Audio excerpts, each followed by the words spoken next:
Okay, so mag-start na tayo. Okay, malinaw na malinaw ang ituturo ko ano yung mga steps, hakbangin. There are 3 steps to achieve healing in accordance with what is written in the Word of God. At marami sa inyo siguro nagtataka, hala, sigad agad ang topic namin. Ano to, Bible study? Hindi ho. Kasi ako, naniniwala ako, majority, if not all, majority sa inyo, galing na po ng ospital. Totoo o hindi? Nakapagpa-doktor na, yung iba may espesyalista pa. Nag-inuman na ng gamot, naniwala sa science, pero may kasunod na katanungan. Tingin, nakapagpa-ospital, nakapagpa-doktor, may espesyalista, nag-inuman ng gamot, naniwala sa science, question, ba't ho kayo nandito sa akin ngayon? Gusto ko ng sagot. Pag hindi kayo sumagot, uuwi na ako. Bakit ho kayo nandito? Kasi, ulit-ulit, yun, gusto ko yun. Ano yan? Hindi pa gumagaling. At sino may sabi sa inyo na kaya kitang pagalingin?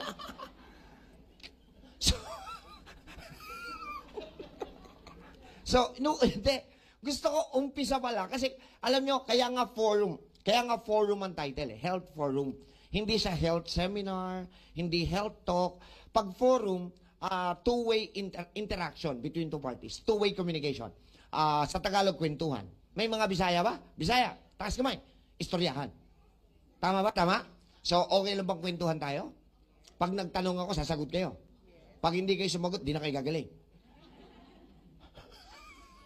Eh di sasagot kayo. Okay, so, yun ang question. Bakit hindi pa ako gumagaling? So, umpisa pa lang, klarong-klaro na. Ini-clear ko na sa mind nyo. Tingin. Ang hindi kaya ng ospital, hindi kaya ng doktor, hindi kaya ng medisina, hindi kaya ng siyensya, kayang-kaya ng Panginoon.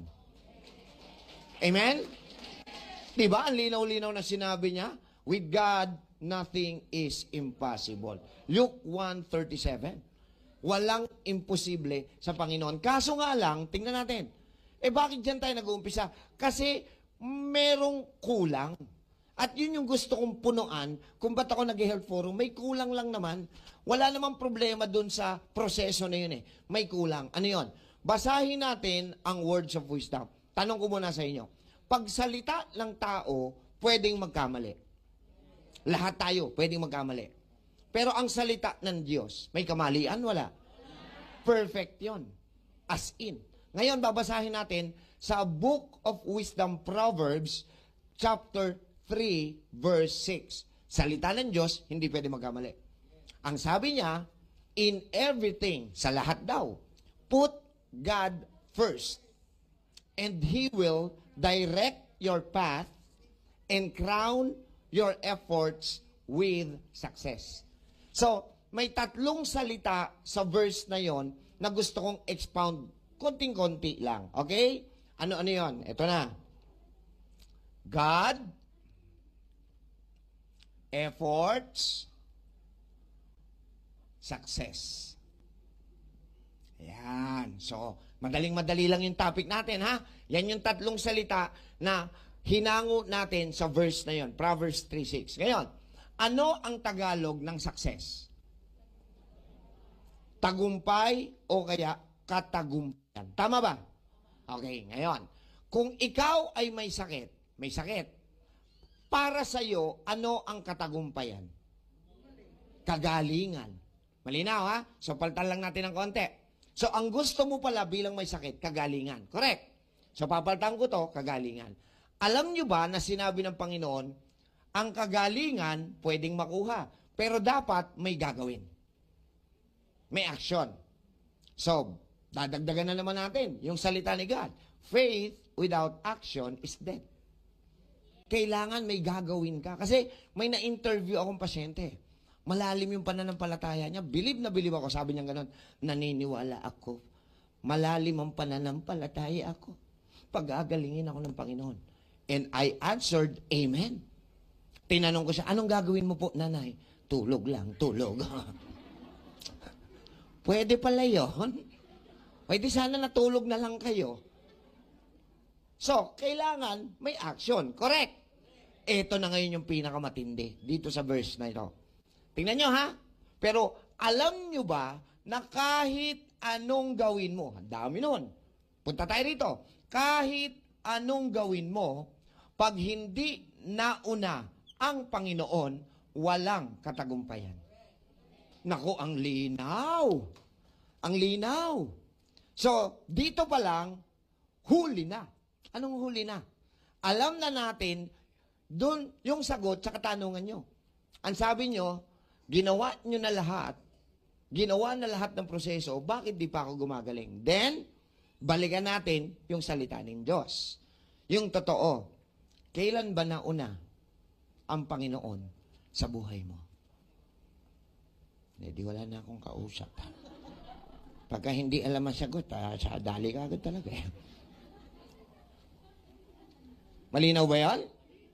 Kasi, tingnan nyo ha, alam ko na o-observe nyo rin to. Lahat siguro kayo, nakarating na ng ospital.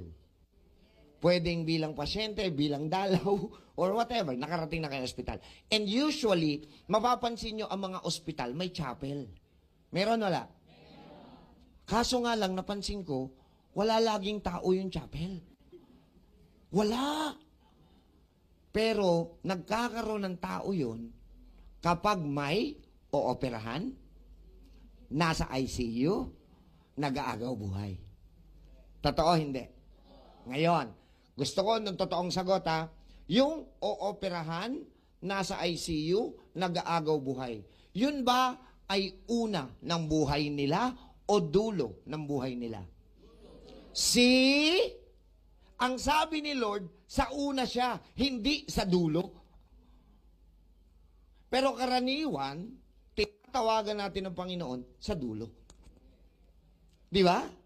Di ba pag may sakit na, Lord, pagalingin mo naman ako, Lord. Hello? Are you getting my point? Kaya dito sa programa ko, pakinggan mo ako, kung di mo kayang sundin, wala na ho ako magagawa. Bakit? Kasama naman ako dito sa may X eh. Kasama ako, yun yung pangalawa, doktor, iba nga lang ako na specialization. So wala rin akong kapasidad. Correct? So dapat, kaya dito sa programa na to, inuuna natin ang Panginoon. Bakit? Kasi pag inuna raw siya, He will direct our path. Anong ibig sabihin nun? Gagabayan niya tayo sa landasin na ang ating mga ikikilos mauuwi sa katagumpayan. Okay ba tayo ron? Okay. Yung mga pumapalakpak, malapit nang gumaling. Yung mga hindi pumapalakpak, malapit na. Pumalakpak, hindi pa ako tapos. Alam nyo kayo, So, basahin natin. Alam nyo ho ba na pinangako ng Panginoon ang kagalingan? The Lord really promises healing. Okay. Ulitin natin. Ang ginamit na salita ng Diyos, ang pangako niya, healing, kagalingan. Hindi lunas, hindi relief, hindi remedy, hindi control, hindi therapeutic, hindi treatment. Ang eksaktong lumabas sa bibig ng Diyos, healing.